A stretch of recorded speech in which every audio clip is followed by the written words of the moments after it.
इस दिमाग और कमर में जो और एक प्रॉब्लम है वो पैदाइशी मसले, जैसे कि कमर पे फोड़ा होना, ठीक है, जैसे कि दिमाग में पानी का ज़्यादा होना, या तो उसकी पानी ज़्यादा बनता है। हम सबके दिमाग में पानी है, लेकिन वो एक ख़ास मकदार में प्रोड्यूस होता है और एक ख़ास मकदार में वो एब्ज़ॉर्ब होता है। वो हमारे दिमाग के लिए ज़रूरी पानी है।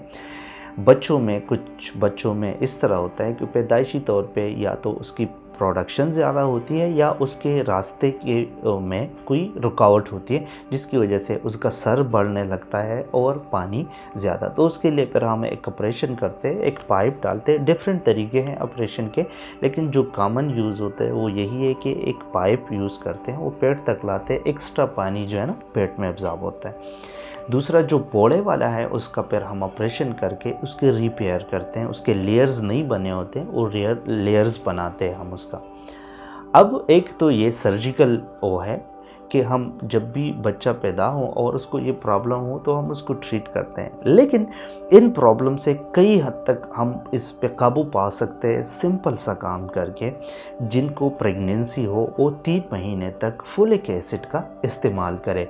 वो फोलिक एसिड आप यकीन जाने 20 रुपए के एक फोलिक एसिड है, ठीक है, और वो इतना कमाल है उसका कि आप इस सबसे बड़े प्रॉब्लम्स, क्योंकि जब फोड़ा बनता है तो ज़रूरी नहीं है कि वो नॉर्मल फोड़ा हो। समटाइम्स उसमें रगें होती है, आपकी टांगें ज़ाया हो सकती है, आपको बड़े छोटे पेशाब का प्रॉब्लम हो सकता है, ये सारी चीज़ें।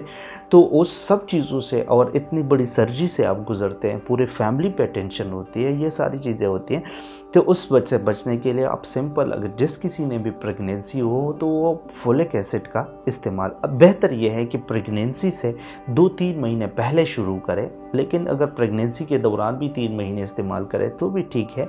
लेकिन ये एक टैबलेट है जिससे जो है ना आप इन सब प्रॉब्लम पे वो कर सकते हैं, काबू पा सकते हैं।